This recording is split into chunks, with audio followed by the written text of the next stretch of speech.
Nesse vídeo vamos resolver um exercício da primeira lei, exercício do Atkins, exercício 2.5. Foi calcular o trabalho para dois tipos de processos diferentes. Então o enunciado diz o seguinte: uma amostra, 6,56 gramas de argônio gasoso, ocupa um volume de 18,5 decímetros cúbicos a 305 Kelvin. A. Calcule o trabalho feito quando o gás se expande isotermicamente quanto uma pressão externa constante de 7,7 kPa até seu volume aumentar de 2,5 decímetros cúbicos. E B. Calcule o trabalho realizado se a mesma expansão fosse reversível. Bem, a palavra-chave aqui, é isso aqui, pressão externa constante.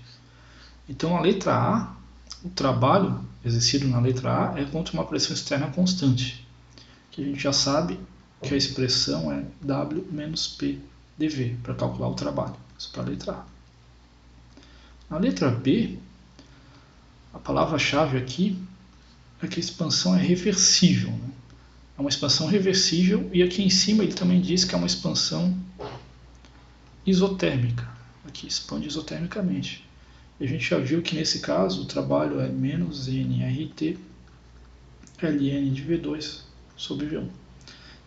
Tá certo que não está deixando claro que o gás é ideal no enunciado, mas se vocês pegarem o livro do Atkins, ele no início dos exercícios ele diz que todos os gases são para considerar como ideal, a não ser que for falado o contrário. Então, indiretamente, o Atkins já falou que o gás é ideal. Tá?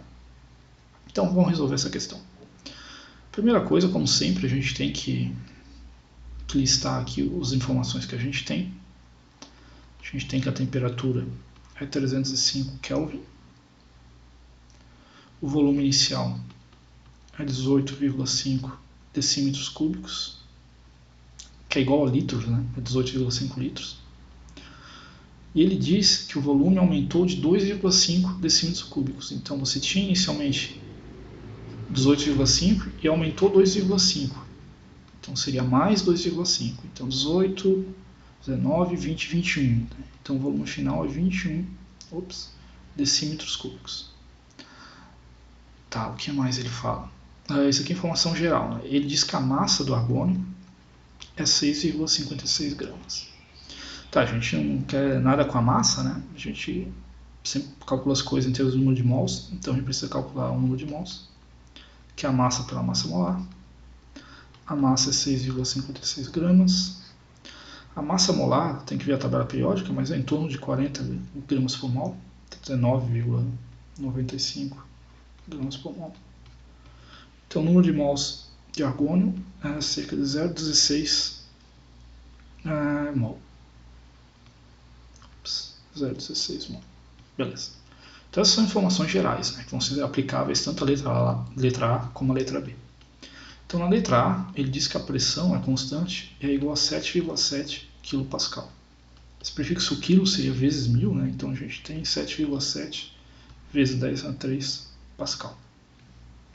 Então a gente precisa calcular o trabalho, que nessa letra A é menos PDV, né? É contra uma pressão constante, como ele está dizendo aqui no enunciado. Então a pressão é 7,7 vezes 10 a 3 Pascal. E o volume a gente vai ter que passar para metro cúbico, tá? Porque o trabalho, como comentei antes, né, tem que ter unidade de energia. E 1 joule, que é a unidade de energia que a gente, do sistema internacional, que é o sistema padrão, é igual a 1 Pascal vezes metro cúbico. Então isso significa que a pressão tem que estar em Pascal e o volume em metro cúbico, para a gente ter 1 joule no final, quando for fazer as contas. Então a gente tem um volume aqui em litros, né, os dois volumes em litro. Lembra, para passar de litro para metro cúbico a gente tem que dividir por 1000. Lembra que metro cúbico é uma unidade bem maior que litro. Então dividindo isso por 1000 vai dar 21 vezes 10 a menos 3, que é 21 dividido por 1000, né? Menos 18,5 vezes 10 a menos 3, que é 18,5 dividido por 1000. Bem, essa diferença já vai ser essa quantidade de 2,5 que ele deu enunciado, tá? Que é a variação de volume. Então já vou colocar aqui direto 2,5 vezes 10 a menos 3 metro cúbico. Tá? Lembrando que eu converti de litro para metro cúbico. Né? Vou até colocar aqui. Tá? Delta V 2,5 litro, que é igual a decímetro cúbico, Devo dividir por 1000 para passar para metro cúbico. Tá?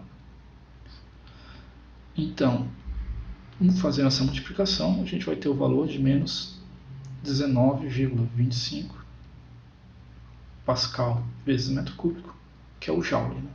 Então, a gente tem menos 19,25 Joule. E essa é a nossa resposta. Agora vamos fazer a letra B. A letra B é calcular o trabalho se a expansão fosse reversível. Né? É uma expansão isotérmica, reversível, então a gente vai usar essa fórmula aqui, menos nRT ln de V2 sobre V1. Então o N a gente já tem, calculei aqui, né? 0,16 mol. O R, lembra que a gente sempre usa o R de 8,314 nesse tipo de cálculo. 8,314 Joule por Kelvin por mol. Temperatura a gente tem, 305 Kelvin. O V2 e V1 a gente tem também. Então vai ser menos 0,16 mol. Acho que não vai caber aqui, tá? Então talvez seja melhor eu apagar. Eu vou botar numa outra página, tá? Bem, vocês podem depois pausar o vídeo e voltar, etc, etc. Então a gente tem que W para a letra D. É menos nRT ln de V2 sobre V1. Então o N é 0,16 mol, como a gente calculou. O R, 8,314 Joule por Kelvin por mol. Kelvin na menos 1, mol na menos 1. Temperatura, deixa eu ver aqui nas notas que eu não lembro. 305 Kelvin. Ln, o V2 é 21,5, né? Isso. Deixa eu voltar aqui para conferir. 21, desculpa. 21.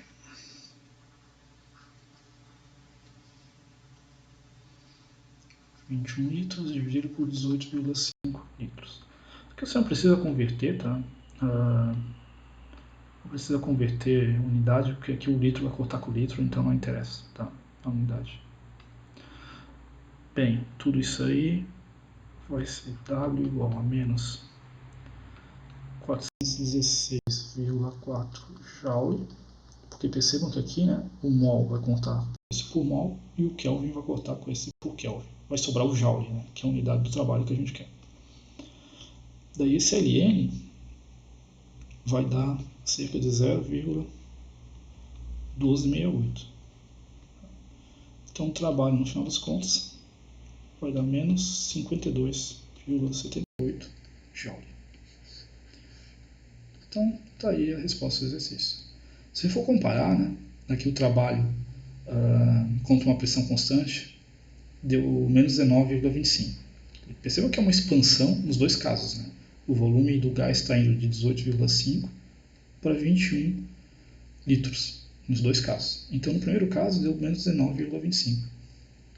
No segundo caso, quando a expansão é reversível, deu menos 52,78. No segundo caso, o trabalho foi bem mais negativo. Né? Isso é algo que você sempre vai encontrar, tá? Sempre a expansão reversível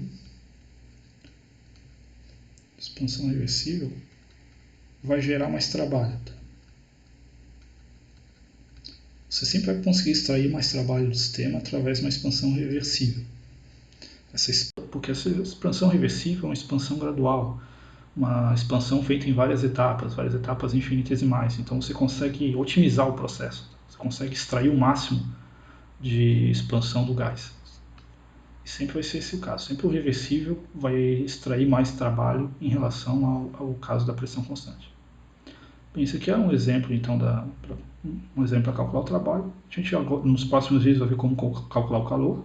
Depois a gente vai juntar os dois, né, para calcular a variação de energia interna, que é o calor mais o trabalho.